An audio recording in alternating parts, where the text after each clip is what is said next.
Sáquennos de aquí. Entrevista a María Sima. Nicky Elts. Editorial. Gratis lo recibiste, gratis ofrécelo. Dedicado con amor a todos aquellos que aún han de experimentar el amor de Dios.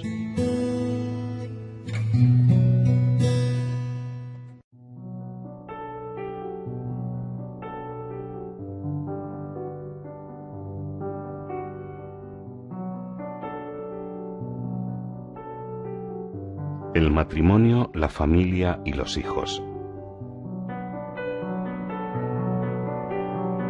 Muchos padres dicen que las familias cristianas son demasiado autoritarias con sus hijos. ¿Qué responde usted a este comentario? Los padres no deben ser nunca autoritarios, porque así lo que hacen es perder la autoridad, el afecto y el apoyo de sus hijos. Existen muchos padres autoritarios con sus hijos y no son cristianos. Por tanto, ese comentario no es realmente válido. Los padres que sean cristianos no deben ser autoritarios, sino tener, sobre todo, autoridad. Y las normas que se consideren necesarias en el hogar deberían ponerse desde muy temprano, cuando los hijos son pequeños. Más tarde, los padres deberían enseñar las verdades sobre Dios a sus hijos con mucho amor, y ellos deberían conocerlas antes. Ser siempre negativo diciendo «no hagas esto, no hagas aquello», no es manera de ser cristiano. Los padres deben destacar constantemente lo positivo, lo que hay que hacer, y respaldarlo de inmediato con pruebas que ellos puedan comprender.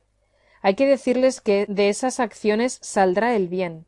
Los padres deberían imitar la misericordia que Dios tiene con ellos, y mostrar siempre esa misma misericordia y bondad a sus hijos.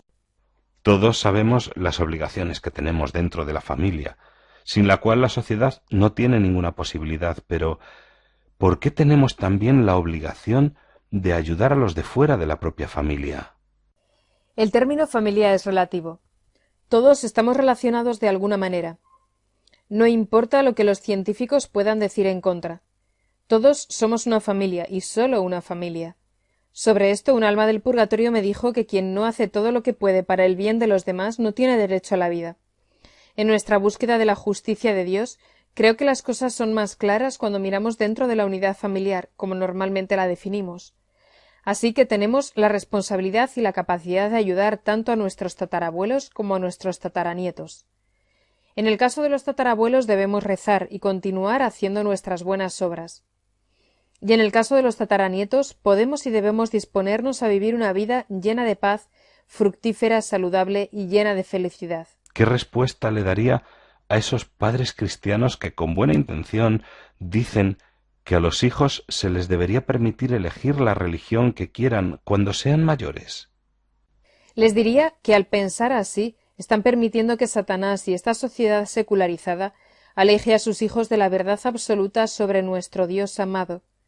¿Qué buen padre podría permitir que sus hijos elijan entre la comida sana nutritiva y una que les debilita lentamente y que acabaría envenenándolos y matándolos? ¿Qué padre permitiría voluntariamente que sus hijos vivan sin amor y sin cariño? Los padres que dicen o hacen esto nunca, pero nunca han rezado o no se han preocupado de hacer crecer su propia bondad. Con esto se está ignorando a Dios, lo que le hace sufrir mucho. Usted ha dicho que hay niños en el purgatorio. ¿También se le han aparecido? Sí, también se me han aparecido niños. Los hay de todas las edades, a partir de los 4 años. Como sabe, los niños tienen una conciencia más fina que la mayoría de los adultos. Tan pronto como conocen la diferencia entre el bien y el mal, asumen su responsabilidad. Generalmente se enseña que la línea se encuentra en la edad de la razón. Están equivocados, en realidad es la edad de la conciencia. Es muy importante, por ejemplo, que si un niño está muy enfermo y en probable peligro de muerte y solicita a un sacerdote para confesarse, respetar su solicitud y llevarla a cabo. Sé que no suele ser así y es un serio error de los adultos responsables de ese niño. Conocí a un niño de 4 años y medio que insistía en confesarse de un pecado y tenía muy claro el mal que había cometido. Me parece que usted tiene un especial amor y cariño por los niños. Digo esto porque he oído que da clases a los niños pequeños aquí en su pueblo. Sí, tengo a muchos niños alrededor desde hace mucho tiempo. Les enseño el catecismo. ¿Qué más han dicho las benditas ánimas del purgatorio sobre lo que debe hacer y no debe hacerse en las escuelas? Han dicho que no debería impartirse educación sexual en las escuelas. Son los padres los que deberían tratar estos temas con sus hijos una vez que comienzan a hacer preguntas. Es algo que debería quedar bajo el criterio y el cuidado de los padres, porque los hijos aprenden el verdadero amor, el que permanece solo de sus padres. Hoy en día se ha delegado demasiado en manos de diversos organismos públicos a quienes no les corresponde enseñar cuestiones espirituales en las que el amor y el sexo son facetas importantes. Los profesores no creyentes deben mantenerse al margen de la santidad de la unidad familiar. En este asunto la televisión hace mucho daño hoy en día. Muestran el amor como un simple producto para consumir y desechar.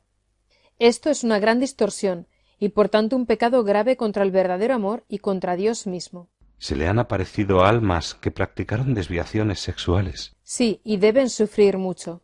¿Qué deberían hacer los padres para formar la conciencia de sus hijos? El buen ejemplo es lo más importante. Luego, rezar mucho por ellos y con ellos. Bendecirlos a menudo, eso vale mucho. Y luego, darles una buena educación. Lo más importante es lo que reciben antes de ir al colegio. Jesús nos dijo que dejemos que se acerquen los niños a Él y que no se lo impidamos. Usted dice que la han visitado algunos niños del purgatorio. ¿Podría contarme acerca de uno o dos de estos casos? Una niña de 11 años se presentó una vez y me dijo que había apagado una vela en un cementerio y que se había llevado un poco de cera para jugar.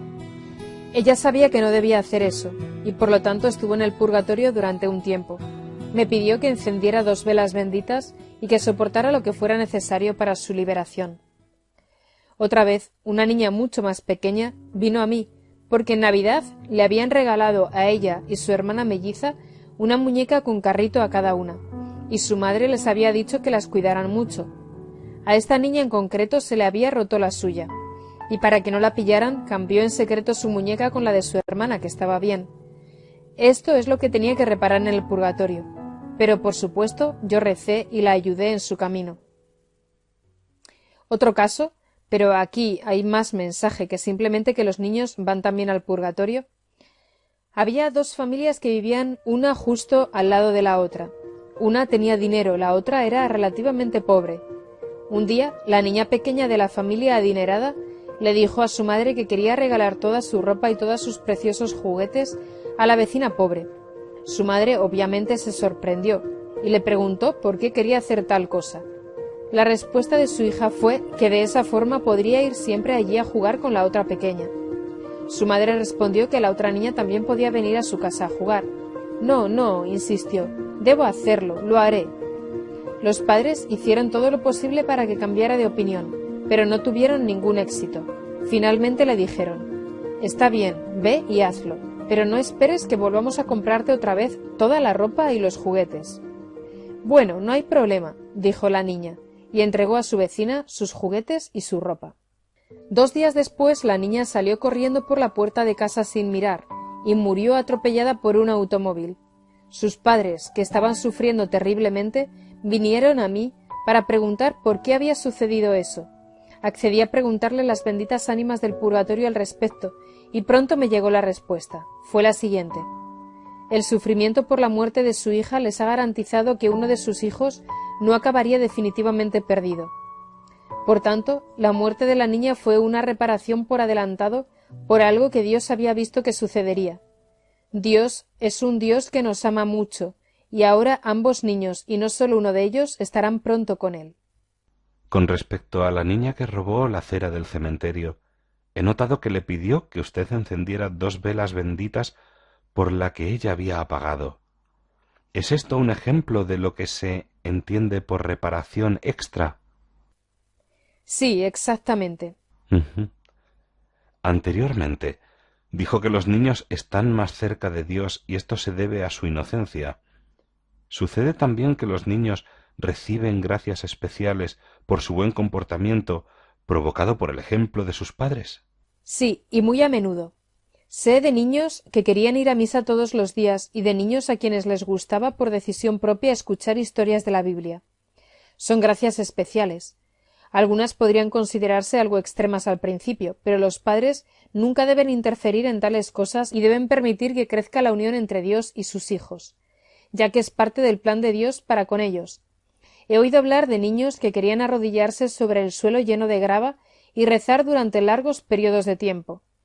Los padres deberán sufrir mucho si intentan o logran detener este comportamiento de sus hijos. Dios les habla a los niños con más claridad porque sus almas están, como usted dice, más limpias, más claras y más inocentes que las nuestras. Por favor, cuénteme alguna experiencia de su infancia que la hizo especialmente feliz o que le influyó mucho. Con gusto.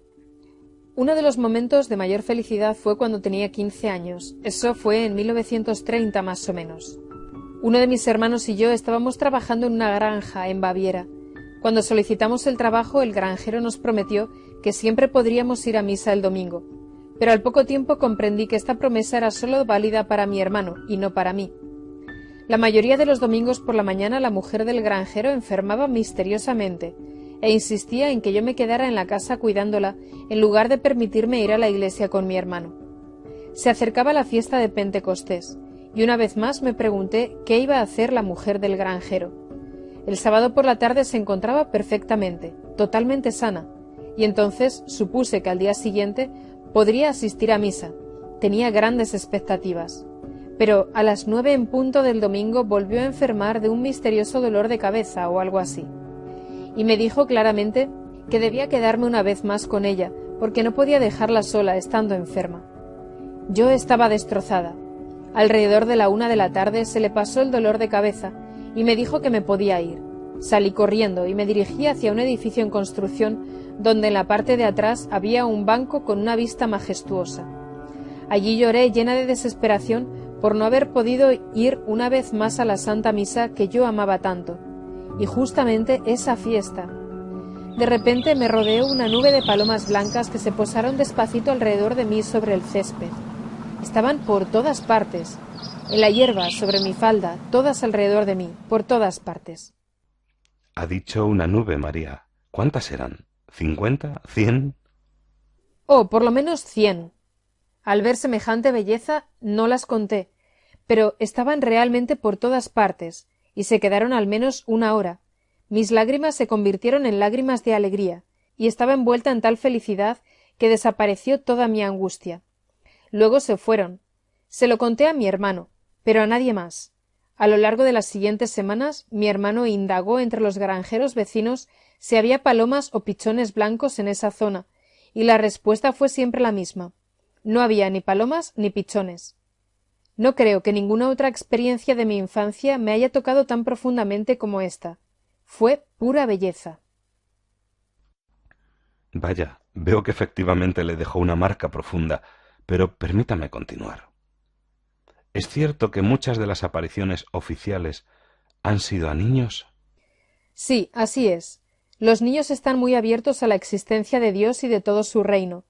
Su inocencia, su humildad natural, su dependencia, su sensibilidad y su confianza les permite experimentar las cosas de una manera muy distinta y más refinada que a los adultos. Debemos proteger esa pureza y permitirles ser niños durante todo el tiempo que sea posible. Cuando el mundo actual los introduce demasiado temprano en esta sociedad grosera, arrogante y religiosa, pierden gran parte de su belleza y no la recuperan nunca jamás. Conozco a muchos niños que, de hecho, han visto ángeles, y yo no dudo de ellos ni un minuto. Dios regala tanto a los más pequeños entre nosotros. Ese es justamente el motivo por el cual nuestra madre en Medjugorje comienza todos sus mensajes con un «queridos niños». Ella quiere que seamos pequeños de corazón, para que Dios pueda darnos más gracias y dones.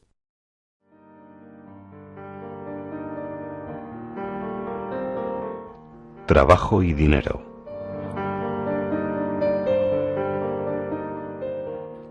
En la guerra entre ricos y pobres de la que nos ha hablado, el tema del trabajo, o con más frecuencia la falta de trabajo, es un concepto muy discutido. Permítame hacerle unas pocas preguntas simples sobre el trabajo y el dinero. ¿O prefiere primero decir algo acerca de estos temas? La guerra más grande en la actualidad, después de la guerra contra los niños inocentes y la estructura familiar, es entre los ricos y los pobres. Los masones están detrás de este movimiento con el objetivo de crear una moneda mundial y un gobierno mundial, el denominado Nuevo Orden Mundial y la Nueva Era. Este gobierno mundial dedicará todas sus energías a destruir a la Iglesia. hasta la horrorosa guerra de los Balcanes, en este preciso momento está siendo financiada por los masones, y no debería sorprendernos a estas alturas por qué escogió nuestra madre aparecerse allí aproximadamente 10 años antes de que nadie supiera que estallaría esta guerra, como finalmente sucedió. El Banco Mundial, las Naciones Unidas, la Unión Europea y la Cruz Roja Internacional también están detrás de todo esto, y a pesar de todas las apariencias no están trabajando por el bien del mundo. Además, detrás de todo ello se encuentra la red de bancos dirigidos por los masones y otras sociedades secretas sobre las cuales la gran mayoría de la población no sabe prácticamente nada. La codicia y el miedo de las personas a la pobreza permiten que se entreguen al diablo los fondos con los cuales intentará, pero al final fracasará, aplastar a la Iglesia y de esta forma a Dios. Será en este preciso momento cuando Nuestra Señora y sus seguidores obtendrán la victoria, aun si las cosas no lo parecen hasta el último momento. Ha mencionado en varias ocasiones la codicia de Occidente en la actualidad y ha dicho que Dios establecerá una severa reparación a Occidente por este motivo. ¿Quiere decir que los lugares donde se concentra la codicia, donde proliferan esos bancos de los que habla, sufrirán más que las áreas en las que se vive humildemente? Sí, creo que será así. Entonces, usted recomienda a las personas que se vayan de esos lugares y busquen entornos más humildes. Lo que yo recomiendo es que se vuelva a Dios y a la oración. Dios desea que seamos humildes para que Él pueda ayudarnos. Así, al hacer oración, nos inspirará qué hacer. El modo de vida de los ricos les lleva a beneficiarse siempre de su riqueza. Con frecuencia se le llama vivir de las rentas, gastando solo de los intereses de su dinero. Así muchos viven hoy de la especulación, de los cambios de interés de las divisas, etc. ¿Son estas actividades o estilos de vida parte de la voluntad de Dios? Por supuesto que no. Dios desea que los ricos compartan lo que tienen con los pobres y que hagan buenas obras para ellos y no se sienten sobre su riqueza. Las personas que se dedican a estas actividades deberán hacer mucho para adaptarse durante los próximos años y debemos rezar para que el Espíritu Santo los ilumine lo más pronto posible. Y las personas que ya se han dado cuenta de que este sistema no proviene de Dios, ¿qué les recomendaría que hicieran con los fondos que han acumulado si ahora desearan utilizarlos de acuerdo a la voluntad de Dios? Que hagan cosas buenas con ellos ahora, porque luego no los tendrán y no harán ningún bien a nadie. ¿Es cierta la idea de un anticristo? Sí, lamentablemente lo es. Algunos videntes, que no son los de Medjugorje, dicen que el anticristo vive ya en la actualidad. Vendrá como un gran mago financiero, tendrá un carisma muy poderoso y también será considerado un gran sanador y un taumaturgo hacedor de milagros. Un gran número de personas quedarán encantadas con él, cuando de hecho su poder será la mayor manifestación de Satanás que se ha visto nunca. Debemos rezar sin cesar para no ser engañados por el diablo y su ilimitado talento para disfrazarse de lo que quiera para complacer su arrogancia. Cuando alguien presta dinero, ¿puede luego exigir el pago de los intereses? De acuerdo a Dios, no. Deberíamos prestarlo por amor al prójimo y no para enriquecernos. Solo debemos ganar dinero con nuestro trabajo. Usted dice que vendrá un tiempo de paz, pero solo después de que ocurra algo muy grande para la conversión de la humanidad. ¿Esta época de paz incluirá también una completa redistribución de las riquezas? Sí, así es. Usted también dice que junto a este gran acontecimiento se dará un colapso financiero mundial antes de poder disfrutar la época de paz. ¿Cómo podríamos prepararnos del modo más fácil para estos dos cambios, que serán, si lo he entendido correctamente, enormes? Sí, eran enormes. Las personas deben volver a Dios ahora y entregarse completamente a Él. Si lo hacen, los cambios que van a llegar serán más fáciles de soportar para todos nosotros. ¿Ha oído hablar de la organización de la Iglesia llamado Prelatura del Opus Dei, en la que parte de la vocación de cada miembro es la santificación del trabajo ordinario? Y si es así, ¿sabe si es buena y, como usted dice, proviene de Dios? Sí, la conozco y proviene de Dios. Si es pecado exigir intereses, ¿lo es también comprar algo, generalmente algo grande, a crédito? Si uno tiene verdadera necesidad, entonces no lo es, pero quien presta el dinero también deberá ver esa necesidad real con amor, en lugar de enriquecerse gracias a ella. ¿Nos enseña la Iglesia en la actualidad el uso adecuado y moral del dinero? Varios papas, desde el comienzo de la Iglesia, han hablado del valor del trabajo y han condenado el uso continuo de los intereses. En la actualidad no es mucho lo que se enseña sobre el uso del dinero. El Santo Padre actual haría mucho bien al mundo si escribiera una encíclica sobre ello. Y una última pregunta. ¿Le ayudan de algún modo las almas en su trabajo diario? Sí lo hacen, pero solo en lo que las atañe de algún modo. Por ejemplo, cuando necesito la hoja concreta para escribir la respuesta que ellas me dan. Todo lo que debo hacer es sacar una hoja de la pila, y siempre es la indicada. Me ayudan a ayudarlas, pero eso es todo.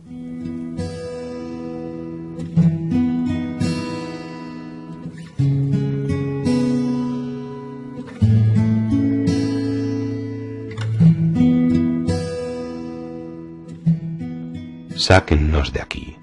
Entrevista a María Sima. Nicky Elch. Editorial. Gratis lo recibiste. Gratis ofrécelo. Dedicado con amor a todos aquellos que aún han de experimentar el amor de Dios.